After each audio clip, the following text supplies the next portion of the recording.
মালদায় চালু হয়ে গেল হোল্ডিং সেন্টার।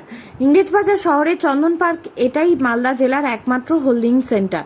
রবিবার বাংলাদেশি হিসেবে চিহ্নিত 9 জনকে এনে রাখা হয়েছে এই হোল্ডিং সেন্টারে, যার মধ্যে 3 মহিলা এবং 6 নাবালক ও নাবালিকা আছে। এদের গাজল থানার পান্ডুয়া থেকে ধরে আনা হয়েছে। নিরাপত্তা চাদরে মুড়ে ফেলা হয়েছে, যেখানে সিসিটিভি বসানো হয়েছে। 12 জন পুলিশ, 3 জন সিভিল ডিফেন্স, 3 জন সিভিক এবং ভাগাড় ছিল সেখানে কর্মতীর্থ আগের গভর্নমেন্ট সেটা আপাতত এটাকে করেছে এবং সেখানেই আপাতত হবে জেলায় একমাত্র।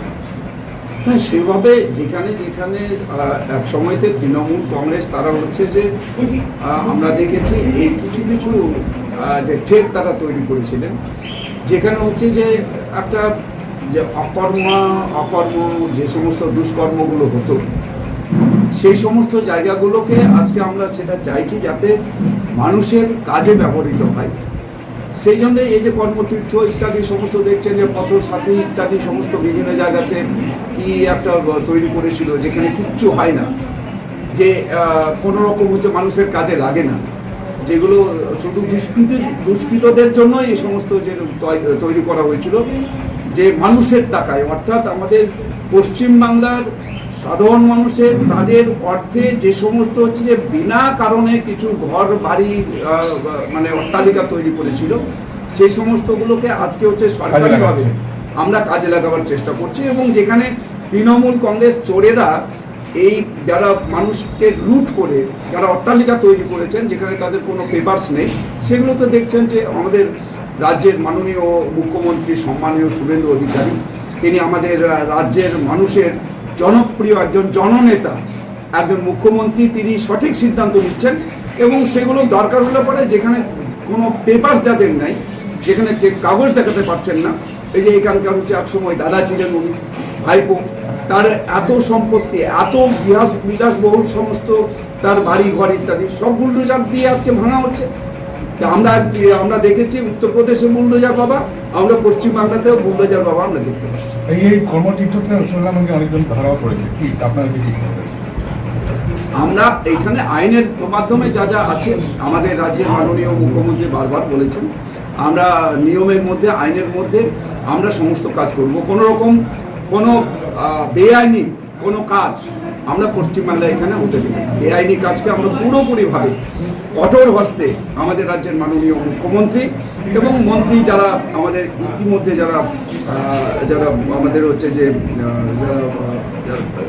আমাদের মন্ত্রী দায়িত্ব পালন করছেন, তারাও বলে দিয়েছেন কোনো রকম যে আমাদের অন্যায়কে এখানে প্রশ্রয় দেওয়া যাবে। 9 জন বাংলাদেশিকেও এনে রাখা হয়েছে, কি বলবেন? দেখুন, এটা নাগরিকত্ব দেওয়া বা অবৈধ প্রবেশ কমপ্লিটলি কেন্দ্র সরকারের হাতে। কেন্দ্র সরকারের কাছে নিশ্চয়ই কোনো তথ্য এসছে, তারা এটা করছে। এবং আমি এটা মনে করি যে সত্যিকারের যারা বিদেশি বা ইনফিল্টার্স তাদের বিরুদ্ধে শাস্তি হোক, কিন্তু যারা ভারতের নাগরিক তাদের বিরুদ্ধে যাতে কোনো এই ধরনের দমনপীড়ন না হয়। কারণ এক শ্রেণীর মানুষ প্রচণ্ড প্যানিক হয়ে গেছে সব দিক দিয়ে। আমাদের এই ভারতবর্ষ সেকুলার স্টেট কান্ট্রি, এই ভারতবর্ষ সব ধর্মের বর্ণের মানুষদেরকে নিয়ে আমাদের চলতে হবে।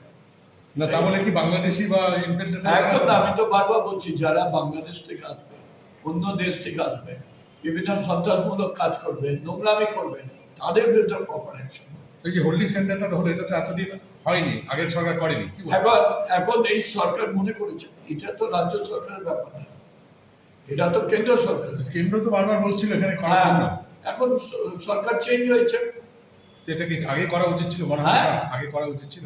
দেখুন, আগে পরে না, এটা কেন্দ্র সরকার কি স্টেপ নিয়েছে সেটা তো আমার জানার বিষয় না। না যারা আমি মন্ত্রী পরিষদের মেম্বারও না, যাদেরকে ধরা হয়েছে তারা তো দীর্ঘদিন ধরে বসবাস করছিল, তাদেরকে আমি তো আবার বলেছি যারা বেআইনি ভাবে এই দেশে অনুপ্রবেশ করেছে, যারা সন্ত্রাসী কাজ করার জন্য এই দেশে অনুপ্রবেশ করেছে, তাদের অ্যারেস্ট প্রপার অ্যাকশন। এই হোল্ডিং সেন্টারটা করাটা কি আগে দরকার ছিল? দেখুন, আমি এই বিতর্ক যেতে চাই না, কিন্তু এটা হচ্ছে সরকার নির্দিষ্ট আইনের পরিপ্রেক্ষিতে এই কাজগুলো করে। এই আজকে যে চালু হয়ে গেল, এটাকে কিভাবে দেখছেন? যদি এটা দেখছি যে অন্তত ইনফিল্ট্রার্সরা ভয় পাবে, সন্ত্রাসবাদীরা ভয় পাবে।